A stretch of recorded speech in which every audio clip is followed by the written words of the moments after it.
Yo creo que todos en la vida buscamos más o menos lo mismo, que es ser felices, y si podemos dedicarnos a algo que nos apasione, mejor. Y yo eso, a pesar de haber tenido una infancia muy complicada, llegó un momento en mi vida, cuando yo cogí las riendas de mi vida, que busqué ese objetivo y lo conseguí.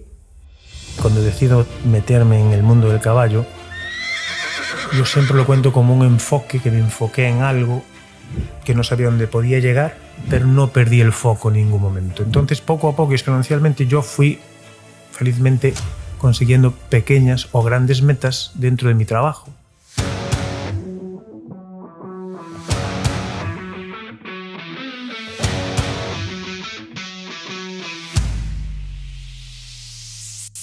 De todas formas, tienes que pensar que estábamos en el campeonato del mundo.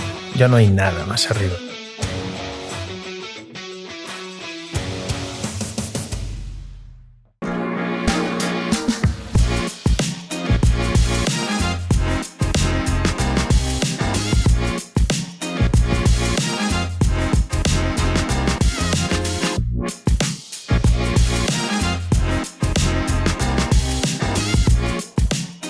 Bueno, pues nada, aquí estamos en otro podcast de Mi Sobrino y yo. Estamos aquí con mi sobrino Dani. Estoy yo, que soy Guillermo, los dos nos apellidamos Simarro. Y bueno, pues en esta ocasión hemos querido hacer un podcast trayendo un invitado, buscando pues una de las opciones que tenemos de divulgación. Una de ellas es la parte de clientes que han hecho los programas de LMI que yo imparto como coach, y luego pues en otra ocasión pues gente que me conoce o gente con la que yo, por ejemplo, pues he compartido, en este caso, mi vida profesional, ¿no? Aquí hemos decidido traer a David Gaciño, que hoy nos va a acompañar y nos va a comentar cómo es el mundo de los caballos, que es su profesión. Él es jinete y tiene una cuadra ahí en Porto do Son, donde yo además también hoy día soy cliente, y mis hijas también, y además pues somos compadres, también hay que decirlo. Dicho esto, vamos a empezar. Si no te importa, David, vamos a explicar un poco los 3 objetivos de siempre por los cuales hacemos este podcast, ¿vale? Así que, Dani. El primero de los objetivos, como bien sabréis, habiendo visto los demás podcasts que llevamos hasta ahora, es ayudarnos a nosotros. Al fin y al cabo, mi tío, contratando estos servicios, pues nos está ayudando dentro de la universidad. El segundo objetivo es la generación de material audiovisual.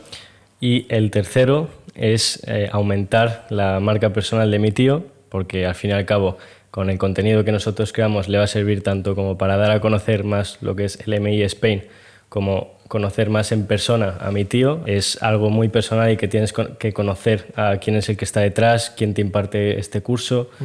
Y esos son los 3 objetivos. Efectivamente, esto es un proyecto para ayudar a mi sobrino y evidentemente a su compañero en este proyecto, ¿vale? Entonces, dicho esto, pasamos a lo que iba a decir, que se me ha olvidado con esta gilipollez. Que cuáles son los objetivos dentro de mi carrera, ¿no? Exactamente, venga, pues vamos adelante. Dentro de mi carrera, si te refieres a los indicadores, sí, tenemos varios indicadores, 4, que son la facturación y el beneficio. Tenemos que alcanzar los 2.000 euros de facturación y los 1.000 euros de beneficio el primer año. Esta cifra va aumentando a medida que pasan los años. Eso parece poco, ¿no? Porque lo hemos estado comentando antes y tal. Sí, parece poco, pero no es tan poco, ¿verdad? Sobre todo para un chaval que está estudiando, ¿no? Que puede parecer, joder, 1.000 euros es poco, pero hay que hacer 1.000 euros, hay que sacar 1.000 euros de cero, ¿no? Entonces, cuidado, porque son 1.000 entre 19, son 19.000, ¿no? Si no me equivoco, de beneficio. Y pues 19, 20... Pero son 1.000 euros. 38.000 pavos de facturación, ¿no? 38 de facturación es el mínimo que os piden al grupo, ¿no? Sí. Y tal. Y si lo conseguís individualmente y en grupo... ¿El qué? Perdona. Si conseguís individualmente los 1.000 y en grupo no, entonces quitan a los torpes, ¿o cómo es esto? No, o sea, tú tienes 2 opciones, y es ir a indicadores individuales o indicadores grupales. Dentro, bueno, como bien dice el nombre, si vas a individuales es que lo que aporta a cada persona le cuenta a esa persona. Si vas a grupales, yo ahora puedo recaudar 200 euros, por ejemplo, y se dividen entre todas las personas de la company. Nosotros lo que hacemos es ir a indicadores individuales, pero el bote es grupal. O sea, esto quiere decir que si yo recaudo 200 euros va a ir para todos, pero cuenta como que los he recaudado yo. Vale, bueno, está bien. O sea, que la meritocracia cuenta en este aspecto. Sí. Vale. Con lo cual, yo os estoy contratando este servicio. En este servicio va a ir individual y grupalmente. O sea, computa a nivel grupal y a nivel individual. Cuenta como que José y yo hemos recaudado este dinero, pero todos los de la company tienen derecho a usarlo. Perfecto. Siempre y cuando presenten un proyecto que tenga sentido y no sea una mierda. Muy bien. Vale, siguiente indicador. Una es facturación-beneficio, que es algo que quería que lo aclarases, porque puede parecer eso, que 1.000 euros es poco, 2.000 euros es poco, pero insisto, imagínate que el primer año de carrera te piden sacar 1.000 euros de la nada. Pues hombre, no es tan fácil. ¿Y sabes qué es lo que pasa? Que mucha gente, en general se tiende a tratar de hacer un proyecto complicado y complejo desde el principio, entonces muchos proyectos se acaban cerrando porque en vez de aspirar a algo más razonable, pues pretendes crear algo muy grande desde el principio y sin tener experiencia ni conocimientos es complicado. Y bueno, ya dejando de lado ese tema, luego tenemos los book points, que como ya comentaba en el podcast anterior, son puntos que adquieres en base a leerte ciertos libros. Tenemos 20 y pico, ¿no? Eran 20 y pico libros. Sí, tenemos 22 book points. Tenemos una lista inmensa con libros de todo tipo de libros. Y en función del libro que escojas, van desde 1 a 3 puntos y tienes que pues dividir los 22 book points que son entre los libros que te leas. El tercer indicador son los learning paths, que esos son trabajos que tú tienes que hacer. Por ejemplo, si yo ahora necesito aprender a cómo llevar a cabo, cómo difundir este podcast en redes sociales o cómo captar a más clientes o lo que sea, yo tengo que hacer un trabajo a fondo de informarme en todos los aspectos de este ámbito y luego presentárselo a las demás personas de mi company. ¿Que eso lo vas a hacer? Sí. Vale. Ya hemos hecho 2, José y yo llevamos 2 presentados, hay que hacer 6 al año. Y por último son... Bitcoin, facturación y beneficio. Las OBVs. Que las siglas significan Out of the Building Visits.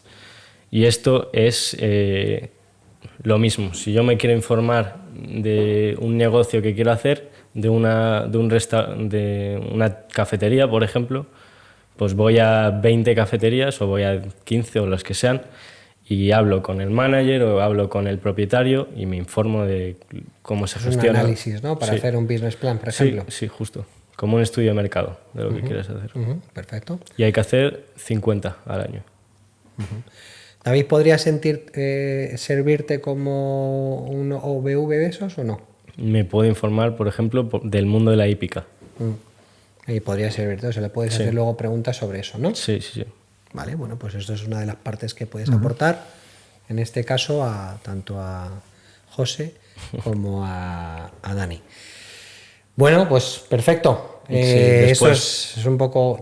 No, iba a decir, después de la chapa que acabamos de dar, ya podemos, yo creo, pasar a presentar a David y me gustaría que nos explicases quién es David y qué es lo que tenemos que entender para conocer a la persona que tenemos delante. Bueno, primero muchas gracias por invitarme. Me encanta vuestro proyecto, me encanta la función que tiene y me encanta que tío y sobrino sean capaces de trabajar juntos y ayudarse mutuamente, cada uno por su parte, y me parece muy bonito y muy interesante. Pues yo tampoco sé muy bien por qué estoy aquí, la verdad, pero por eso tampoco quería saber demasiado y ahora pues la conversación es más interesante y más natural. Para saber exactamente quién soy, hablando de forma profesional, hay que saber de dónde provengo. Yo soy un chico gallego de un pueblo muy pequeño que se llama Portodosón, de una familia muy humilde, que realmente no creo que tuviese una infancia muy feliz ni muy agradable por las circunstancias de mi familia. Provengo de... No sé si se puede llamar una familia desestructurada, pero bueno, yo tengo una madre maravillosa, tengo un hermano muy parecido a mí y tuve, que ya no vive, pero tenía un padre que no estaba a la altura de de lo que yo considero un buen padre para tener una vida más o menos normal.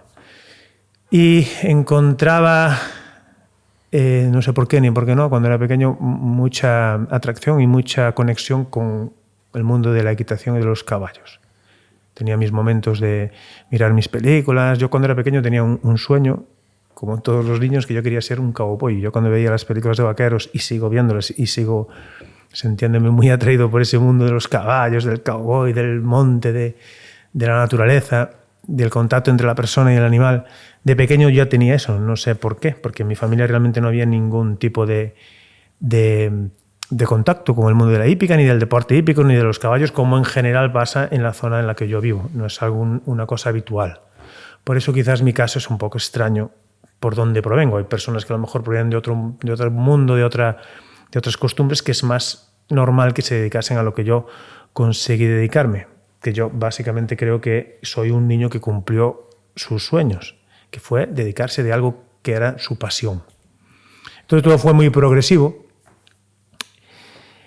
pero como llegó un momento después de una infancia, como te digo, complicada, y una adolescencia también difícil por pues, lo que había vivido, que me enfoqué de una forma brutal, casi obsesión, en conseguir lo que era mi sueño, que era trabajar como fuese y de lo que fuese, pero relacionado con el mundo de la equitación y de los caballos. Entonces, yo creo que en el año 98, 99, conseguí con mis propios ahorros comprarme mi primer caballo. Yo no tenía ni idea, pero sentía que tenía que comprarme un caballo. Y...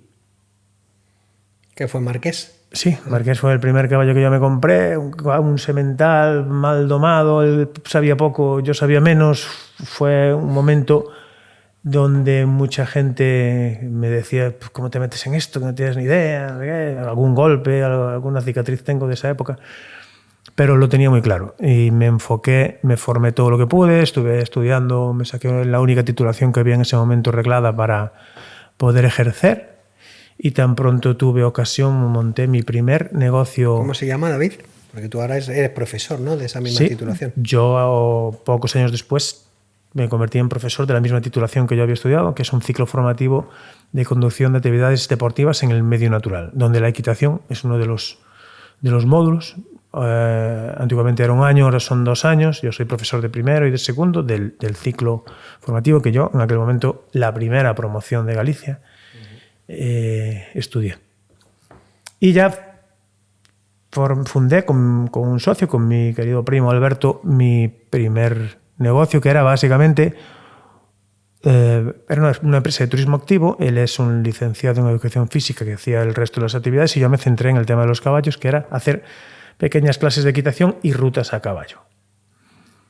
El mundo del caballo, como casi todos los deportes, pues va por niveles, por categorías y por diferentes pasos que uno puede seguir hasta convertirse en un tipo de profesional o en otro. Y todos están geniales. Yo, para que la gente lo pueda entender, porque tampoco es un deporte mayoritario, yo, si en vez de escoger la equitación, o en vez de ser mi pasión la equitación, fuese el fútbol, seguramente acabaría jugando en un equipo de primera división, si emplease la misma energía, el mismo talento y el mismo tiempo, e incluso habría ido a varios mundiales de fútbol. O sea, yo conseguí, desde muy abajo y con muy pocas posibilidades a priori, cumplir mi sueño, dedicarme a ello, y con un montón de aventuras y experiencias que tú conoces increíbles, que en aquel momento que yo miraba las películas de vaqueros no me imaginaría que podría conseguir por la vida que estaba viviendo, que me tocó vivir. Y eso es un poquito a grandes rasgos quién soy. Y ahora pregúntame lo que quieras, Dani. Bueno, me gustaría que nos explicases cómo conociste a mi tío. Bien. Yo a tu tío lo voy a conocer aproximadamente en esa primera etapa de mi vida, en el año 2000 y poco, no me acuerdo exactamente el por qué. 2006 o por ahí. Donde, aunque yo ya estaba empezando a cumplir mis sueños, que era poder dedicarme a algo que me gustaba muchísimo, siempre pongo el mismo ejemplo que... para que más o menos entiendas la dificultad que yo veía o creo que tenía, yo quería ser jinete, yo quería dedicarme a trabajar con caballos. En aquel entonces todavía no había internet, entonces todo lo que veíamos lo veíamos en revistas hípicas, y yo soñaba pues competir, viajar, conocer gente, ir mejorando mi técnica, ir aprendiendo más, que lo veía muy lejos porque al final no estaba a mi alcance, de momento. Y tu tío apareció un día como un cliente más por mi hípica, porque él también se estaba iniciando en el mundo del caballo, tenía una yegua que había comprado y necesitaba un sitio donde se la cuidaran y donde pues aprender y montar. Claro. Tu tío siempre cuenta la misma historia, porque él llegó, creo que era un BMW descapotable muy bonito, y aparcó y me explicó con toda la educación del mundo, como siempre hace, lo que quería, y yo con toda la educación del mundo le expliqué lo que yo hacía allí, el coste que tenía, y le di la oportunidad, le dije, textualmente le dije, bueno, pero si ves que no te encaja, a 15 kilómetros más tienes otra hípica donde puedes ir a preguntar y a lo mejor te gusta más y te quedas allí. Cosa que a él le ofendió un poco, porque se fue y se iba, este cabrón que me quiere. Parece que no le gustó mucho y que le hubiese recomendado otro lugar. Ahí empezamos ahí nos conocimos, ahí nos hicimos amigos y ahí empezó nuestra aventura, porque tu tío y yo tenemos muchas aventuras muy divertidas, todas relacionadas con el mundo del caballo. Y empezó así. ¿Y cuál fue vuestra primera impresión el uno del otro? Pues eso, que David es un chulo y un gilipollas, esa fue mi impresión. Y que estaba sobrado. Pero bueno, hay una cosa que yo he aprendido años después, que eso se llama la no necesidad, y eso que él aplica muy bien, él es un gran vendedor, ¿vale? Y entonces, bueno, pues eso me transmitió. Yo cuando llegué ahí, yo venía de un sitio donde estaban matando de hambre literalmente a mi yegua, a Zagala, esa que montaste tú, y montó también Laura, tu hermana. Y entonces yo estaba tan preocupado como Zagala, como si Zagala fuese un ser humano. Yo me acuerdo estar en la cama con mi mujer y decir, tengo que sacar a Zagala de ahí por la noche. Yo nunca pensé en mi puñetera vida que pudiese tener esa sensibilidad por un ser vivo que no fuese un ser humano. Y entonces yo, iba todos los días a ver qué le daba de comer. Era un pirata y es una historia que no merece la pena comentar, pero bueno, estaba ahí yendo todos los días a ver qué le daba, pero sabía que si no iba un día no le daba de comer. Y de hecho, después murieron varios caballos de inanición y tal. Con lo cual un día pues hablé con un conocido del pueblo y entonces yo fui para allá y de repente me encontré una cama de viruta, unos sacos de pienso de la hostia, un no sé qué, y aunque el tío fuese más chulo que un 8, dije, mira, me voy a tragar el orgullo. Me voy a tragar el orgullo, pero mi yegua tiene que estar aquí porque aquí va a estar de puta madre, ¿vale? Y así es como le conocí y eso es lo que pienso de David. 20 años después sigo pensando lo mismo, que es un gilipollas. Pues yo realmente, la sensación que me dio tu tío, que es la que normalmente da, es una persona correcta, educada, directa. Pasa que él siempre decora esta historia cuando nos conocimos así. Pero yo creo que el feedback fue bueno. De hecho, fuimos amigos en su momento, socios, compadres, seguimos siendo amigos y lo seguiremos siendo siempre, independientemente de que él sea un chulo y un gilipollas. ¿Y cómo surgió la idea de montar un negocio juntos? Mira, te cuento. Yo, como te digo, la incertidumbre que yo tenía en un momento de mi vida que no sabía qué iba a hacer en mi vida ni qué iba a ser y tal, cuando decido meterme en el mundo del caballo, yo siempre lo cuento como un enfoque, que me enfoqué en algo que no sabía dónde podía llegar, pero no perdí el foco en ningún momento. Entonces, poco a poco y exponencialmente, yo fui felizmente consiguiendo pequeñas o grandes metas dentro de mi trabajo. Y fue escalonadamente a mejor. Yo recuerdo que empecé con ese centro, que realmente fue mi primer centro. Esa era una finca alquilada que yo construí con mi primo, la teníamos muy curiosa, muy bonita, un negocio pequeño, muy bien preparadito.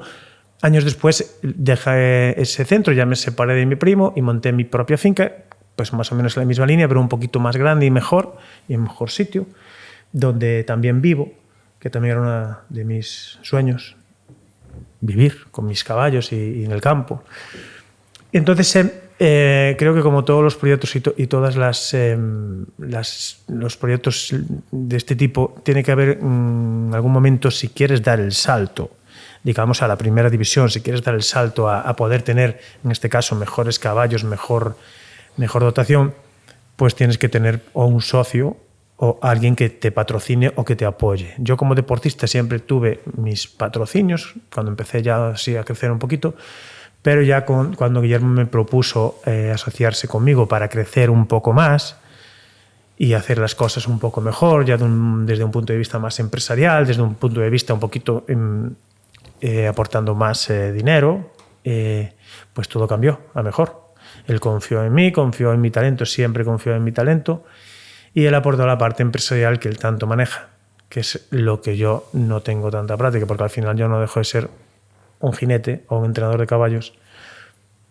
También formo técnicos, también soy profesor, pero en la parte empresarial potente de crecer exponencialmente a nivel internacional, porque yo, así como empecé en esa pequeña finca, juntos viajamos a Arabia Saudí, Colombia, Dubái, todos y cada uno de los países europeos donde este deporte es muy grande, y la verdad es que fue pues, un cambio, un antes y un después, asociarme con Guillermo, que me portaba esa parte empresarial, esa parte incluso de marketing, de publicidad, que yo no controlaba. Yo básicamente lo mío eran los caballos y poco más.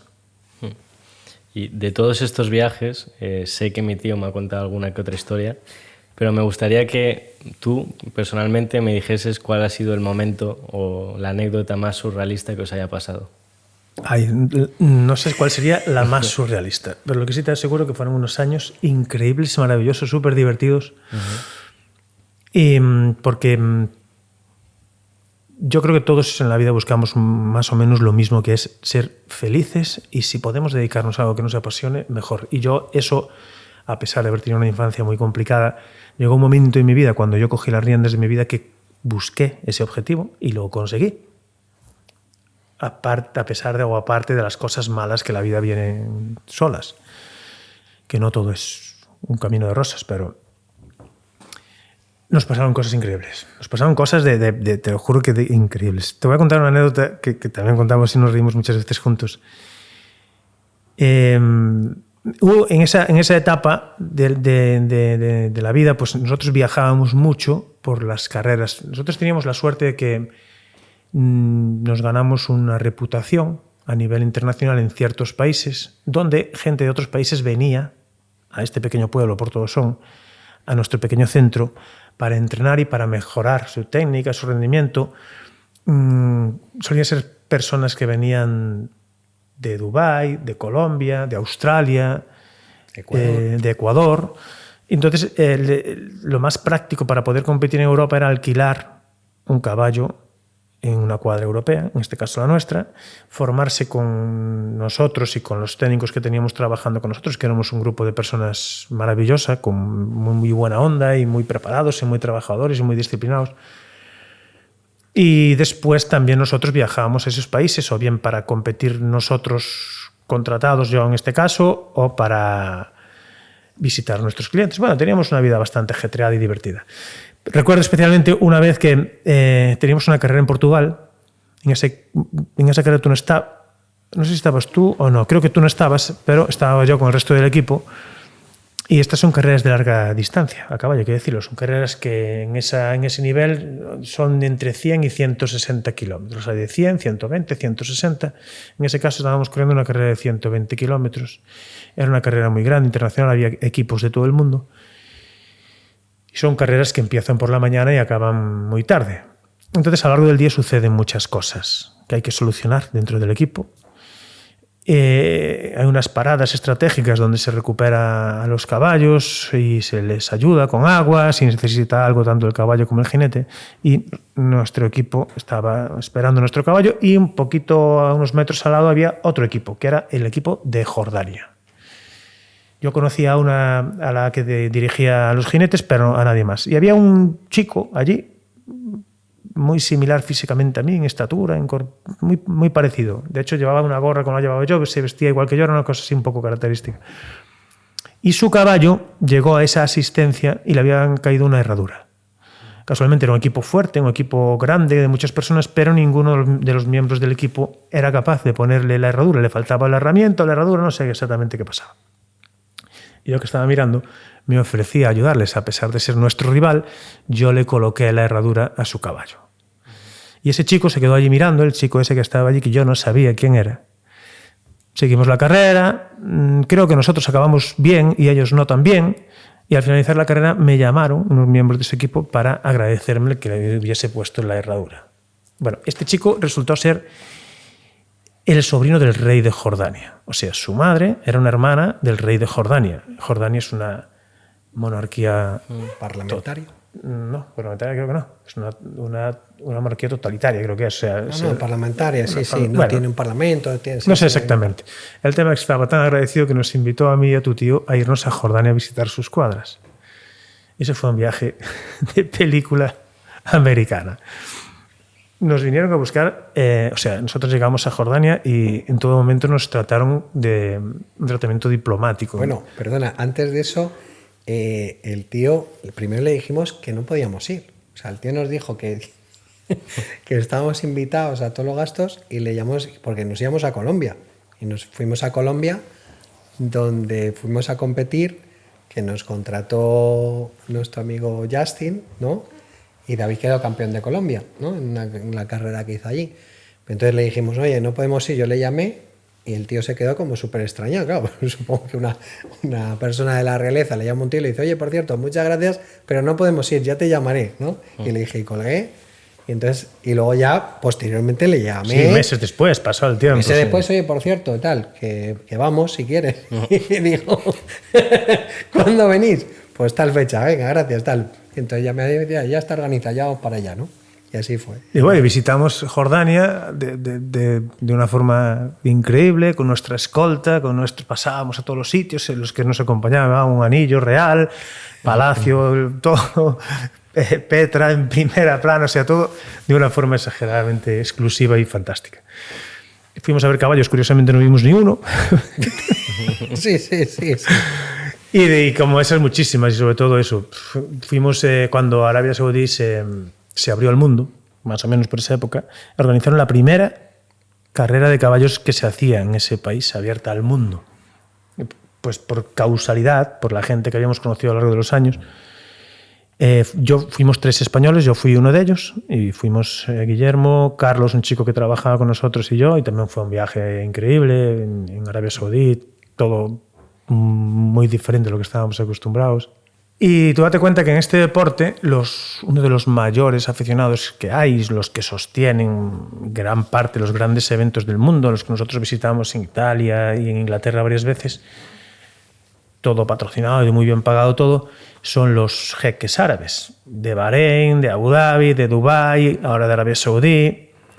Y nosotros, por ejemplo, tú ibas a una carrera internacional y en la salida, te repito, una pequeña cuadra de Galicia, de un pueblo, pues estaba al lado, pues eso, el príncipe de Dubái, al otro lado estaba el príncipe de Bahrein y al otro lado... O sea, que estuvimos en ese circuito que fue maravilloso y súper divertido.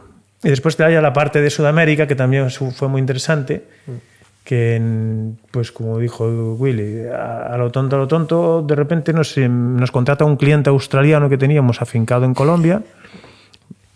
Todo un personaje, Justin Clark. Desde aquí te saludamos, Justin, estés donde estés. Y me presento al campeonato. Bueno, Colombia sí que visitamos Colombia varias veces, al campeonato nacional, y que casualmente o causalmente pues gané, y también pues fue el primer español que ganó un campeonato nacional en Colombia. Y bueno, y así de estas, fue una época maravillosa. A día de hoy y después de la pandemia, cuando llegó la pandemia yo estaba en un momento profesional muy interesante, estaba gestionando como entrenador el equipo militar de Colombia, en Bogotá, en el cuartel militar de Bogotá. Llevaba el control y los entrenamientos del equipo militar, viajaba 1 o 2 veces a Colombia al año.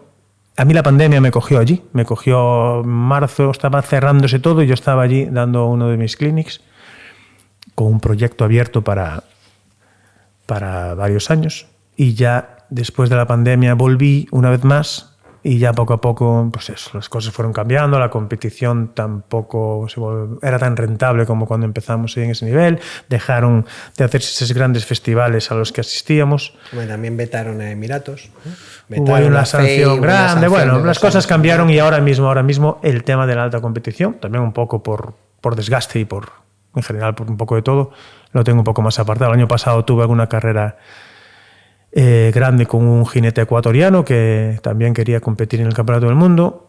Fue el 24, sí, no sé exactamente cuántos meses hace, pero bueno. Y fue el último contacto que tuve, digamos, con la Champions de este deporte. Y ahora mismo estoy así un poquito en stand-by en el tema competición.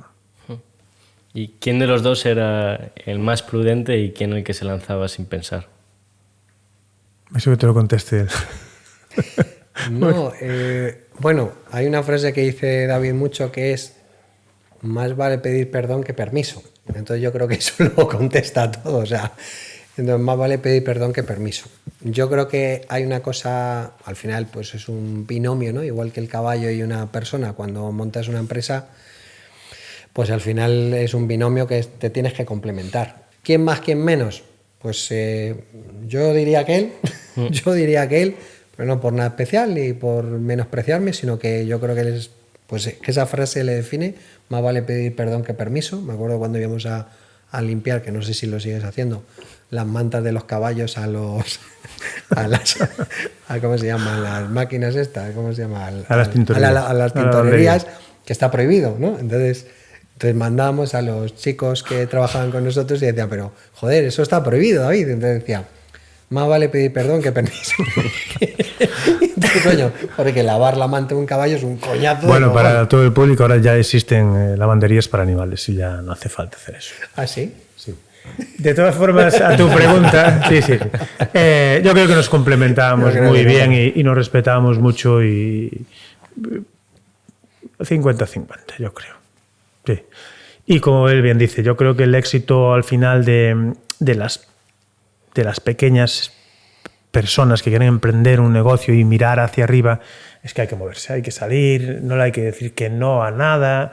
Todas las propuestas que vengan son buenas, aunque a veces no sean tanto, pero sí es verdad que cada vez que salíamos de casa siempre nos traíamos un cliente y siempre hacíamos un negocio y siempre traíamos un trato, que al final lo que no se puede esperar en un negocio tan complicado y tan diferente. Aparte, nosotros trabajábamos mucho redes sociales de aquella. En aquella me acuerdo que Facebook trabajábamos mucho, que suena muy antiguo, pero era así, porque todos nuestros clientes estaban mirando, por ejemplo, cómo quedamos en la carrera o si nuestro caballo había clasificado, ¿no?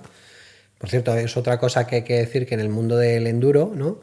Llegar es un éxito. Entonces yo me acuerdo que cuando empecé con David y le preguntaba: oye, ¿has ido a la carrera? ¿Has ganado? No, pues vaya mierda, ¿no? No, es que llegar a una carrera de 160 kilómetros es un éxito que te cagas, ¿no?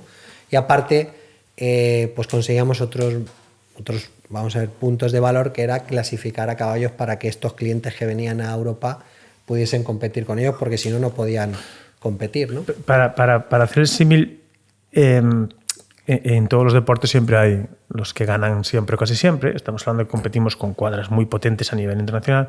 Después hay otros que quieren competir en ese nivel, pero no tienen ni el caballo, ni la forma física, ni el talento, ni el poder de los que ganan. Hablemos de Madrid, Barcelona, Atlético de Madrid y el resto.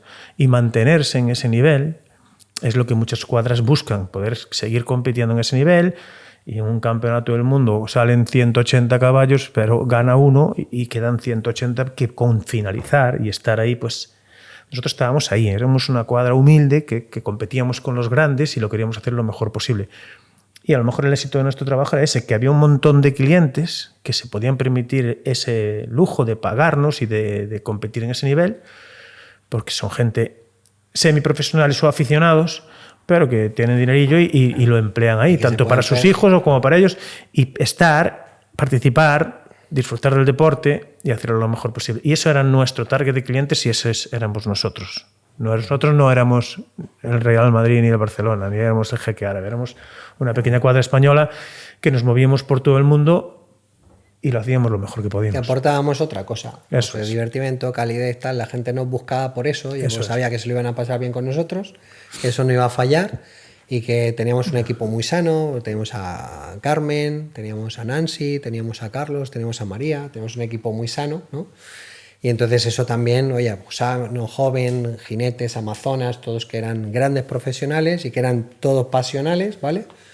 Y entonces, bueno, pues al final se creaba un ecosistema muy bonito, ¿no? Lo que pasa es que, bueno, luego como todo, pues al final, claro, pegarte contra los grandes, pues yo también le contaba en Petit Comité, pues al final te chocaba mucho contra el dopaje. Hay mucho doping en el mundo del enduro, hay que decirlo. Hay mucho doping, en general en todo el deporte, pero con el tema de la equitación y eso. Entonces, eso al final competías, pues unos tenían ametralladoras y tú tenías tirachinas. Exactamente.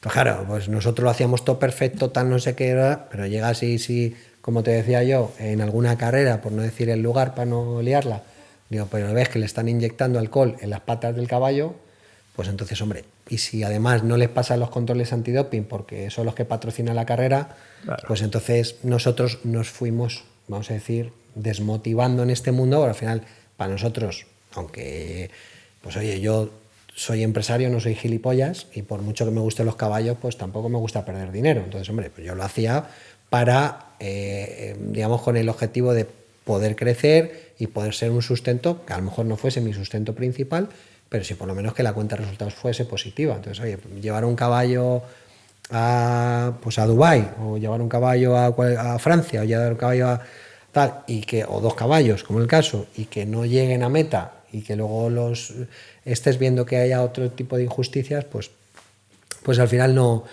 te va de alguna manera desmotivando, ¿no? Bueno, la alta competición en muchos casos es muy cara, y mantenerse ahí durante mucho tiempo conlleva, pues eso, o muy buenos clientes, o muy buenos negocios, o que salte la liebre de vez en cuando, pero como no sea así, pues pasa en el motociclismo, pasa en la hípica, pasa en la Fórmula 1, o sea, todo lo que conlleva un gasto importante conlleva también unos ingresos importantes, y como bien dice Guillermo, un negocio tiene que ser rentable, y si no lo es, pues hay que saber cambiar el rumbo. Y ahora que estamos aquí un poco en esta charla, que siempre intentamos tocar la parte empresarial, yo creo que una de mis enseñanzas con respecto a esto era que, bueno, primero, evidentemente un hobby no puede ser un hobby, sino si lo quieres como negocio, o es hobby o es negocio, tienes que decidir.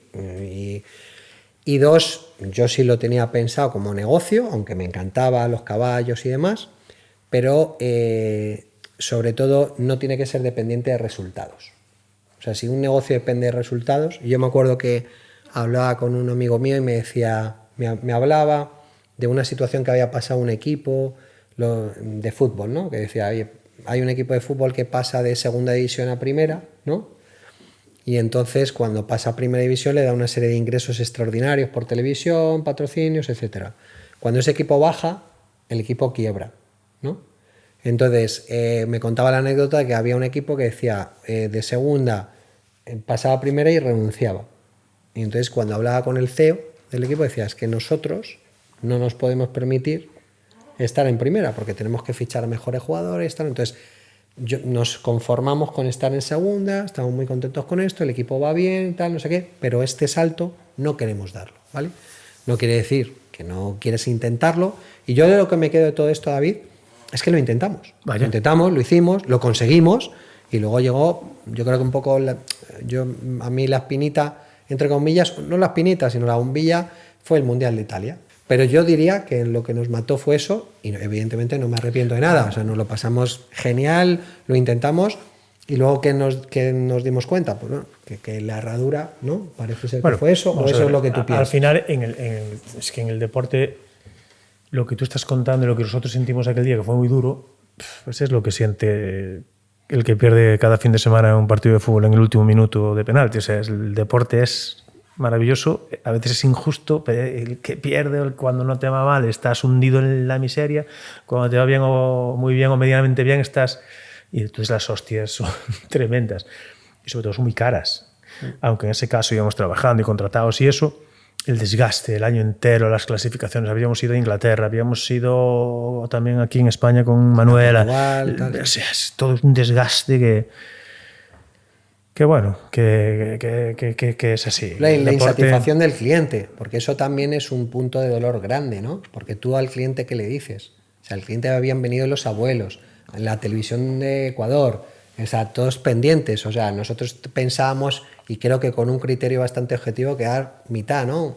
Bueno, bien, 50, habíamos 60, trabajado... De 130 inscritos, pensábamos que era entre el 50, el 60, y no era una cosa descabellada. No. O sea, el Incluso- caballo era un incluso buen mejor. caballo, la jinete, la amazona es fantástica y estaba bien entrenado, habíamos hecho perfecto, ha hecho un clinic de alto rendimiento en Montemuiño, en un paraje que tiene este chico que es absolutamente espectacular, tiene playa, tiene montaña, tiene agua, o sea, es una cosa, es el mejor sitio para hacer entrenamiento de alto rendimiento de enduro.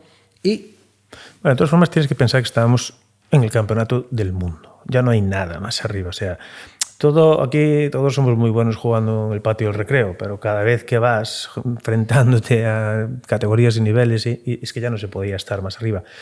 Nosotros estuvimos en 3 campeonatos del mundo desde el año 2016, que fue el primero en los Juegos Ecuestres en Normandía, representando a Colombia. Después estuve en el 18 en la República Checa.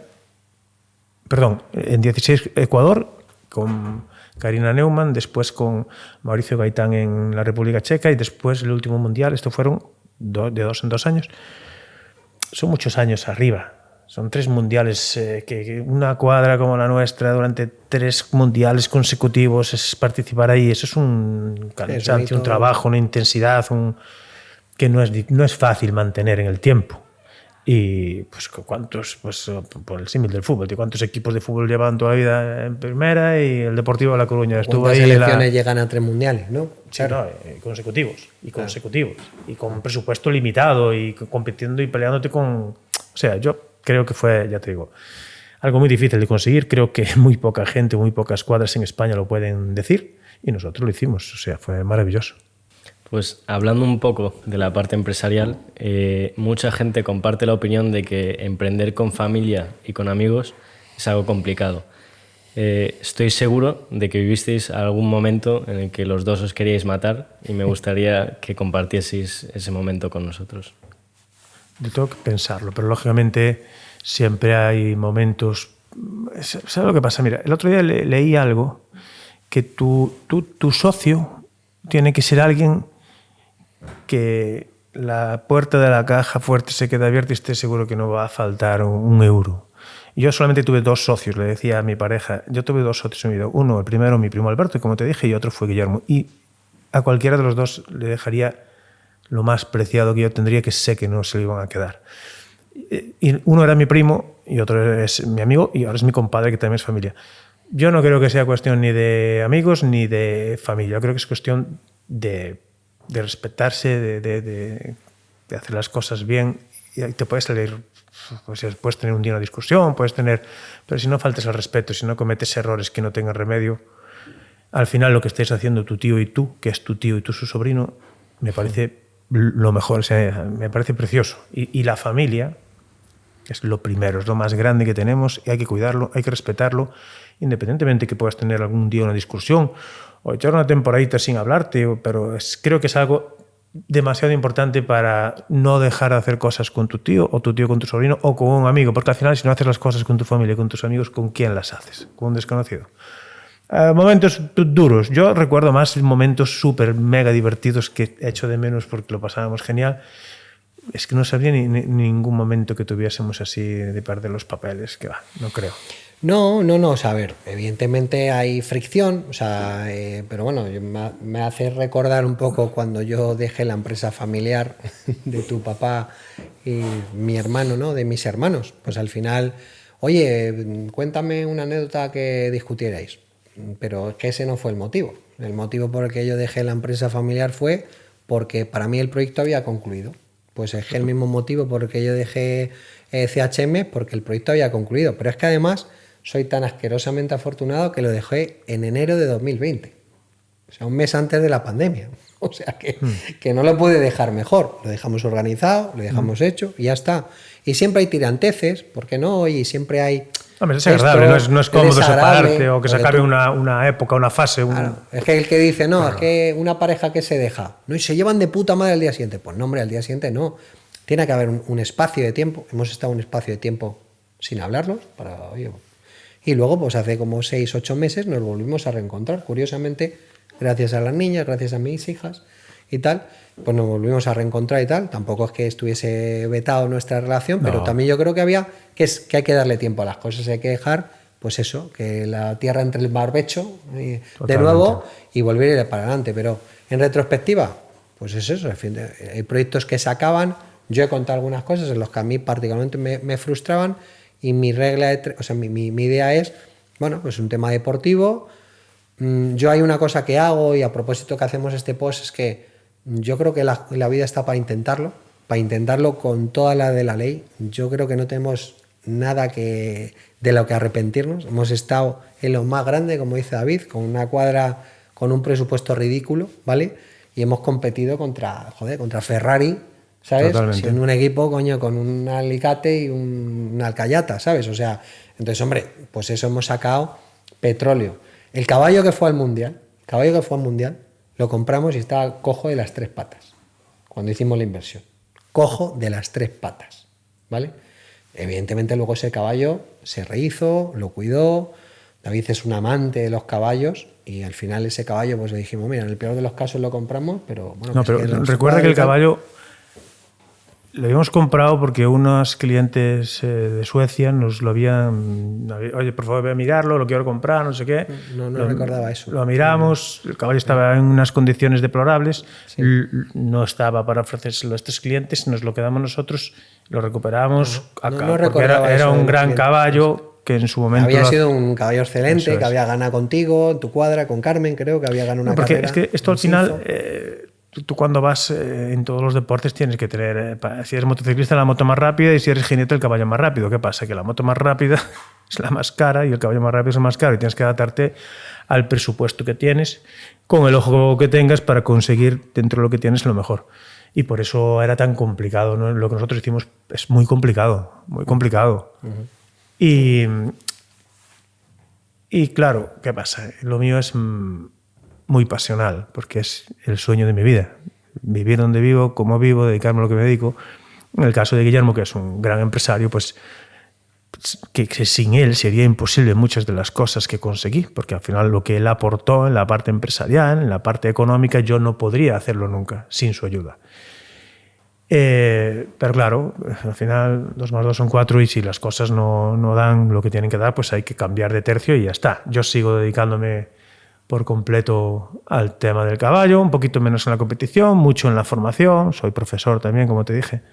Imparto clases en ese ciclo que yo había hecho la primera promoción de Galicia. Llevo 24 años dando clases, formando profesionales, sigo haciendo cosas bonitas con el mundo del caballo y seguiré, que es realmente lo que a mí me hace feliz. Que de lo que se trata al final. Y luego la disciplina donde trabajes. Y efectivamente, yo, es una cosa que me atraía mucho David y valoro, porque una de las cosas que decías al principio, oye, yo no sé por qué estoy aquí.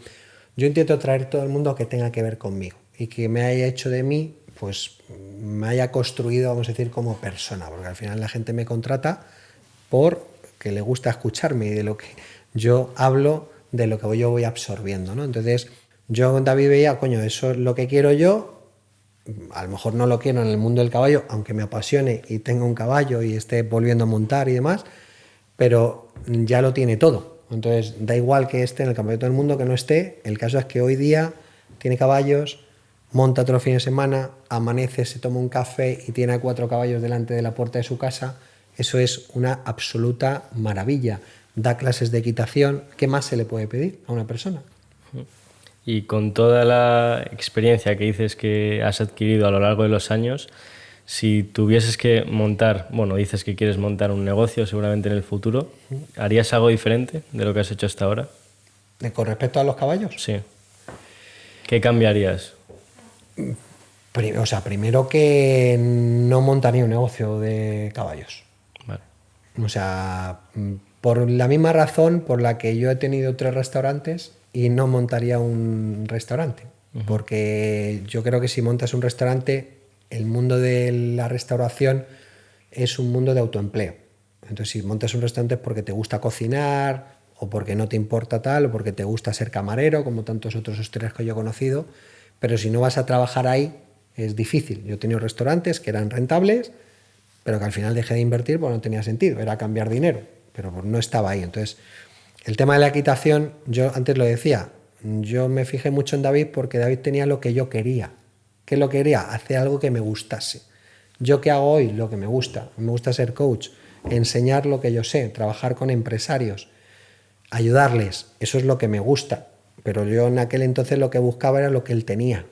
Entonces, si yo tengo una finca, que aquí, en el lugar donde estamos haciendo este podcast, y yo tengo proyectado montar una pista de galope de 1 kilómetro, una pista tal, pero desde un punto de vista, o bien para que lo trabaje otro, o bien única y exclusivamente personal, o sea, para que mis hijas vayan, tengo un sitio donde montar, y también tengo proyectado montar un restaurante ahí, pero que tampoco voy a llevar a yo. O sea, lo que pasa es que está en un sitio estratégico y lo estoy viendo exclusivamente como negocio, pero no me estoy enredando. O sea, lo que haría es lo que voy a hacer, no enredarme. Una cosa es que me gustan los caballos, pues si tengo una finca estupenda, la tendré con 4 caballos para mí, para montar yo. Y si esa finca se puede explotar, llamaré a un profesional, por ejemplo, David. Oye, que voy a hacer algo de equitación allí, pues que venga un profesional.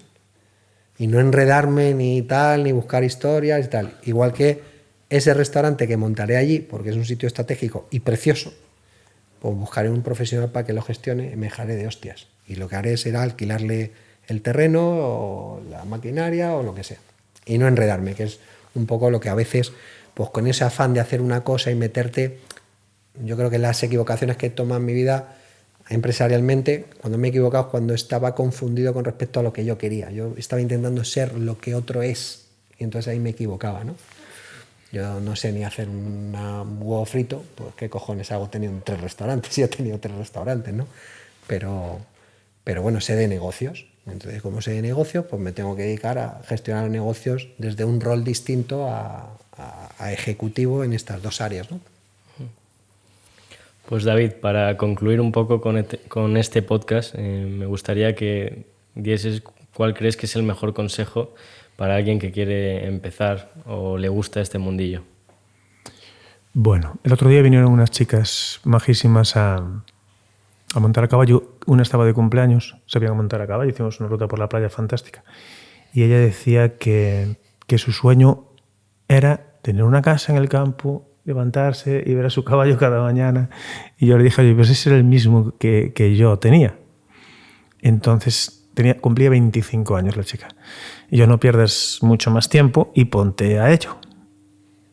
Yo el consejo creo que todo el mundo no es ya solamente referido al mundo del caballo, sino a la vida en general. El único propósito que debemos de tener, que Guillermo lo acaba de decir, y yo me di cuenta cuando era pequeñito y tuve la suerte de poder hacerlo, todavía no me explico cómo, es saber qué es aquello que harías de forma gratuita o trabajando, dedicándole el tiempo necesario, el que fuese, no pensar en una jornada de 8 horas, porque eso es algo impensable en casi todos los negocios y en este mucho menos.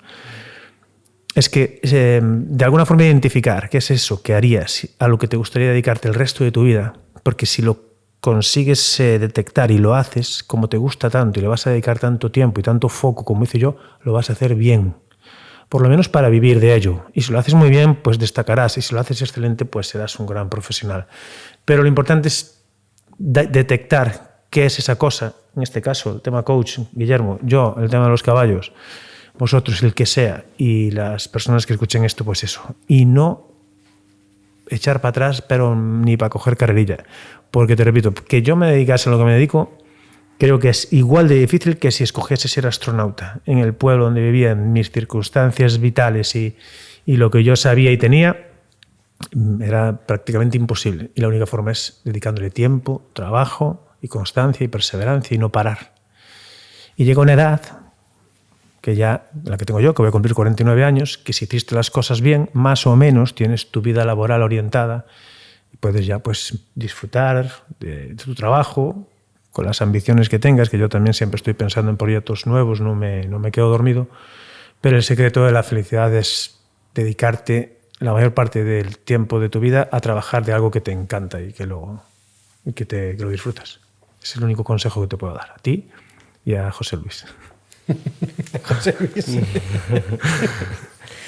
Bueno, ya sé que estamos acabando, pero siempre me gusta hacer una pregunta a los invitados que tienen empresa, porque yo siempre tengo ese enfoque comercial, que me gusta que la gente pues utilice esta plataforma, aunque nos vean 10, pues no sé, vete tú a saber, a lo mejor el número 9 le puede dar algo de negocio a David. Cuéntanos dónde tienes el centro, qué es lo que haces y qué tipo de servicios ofreces ahora.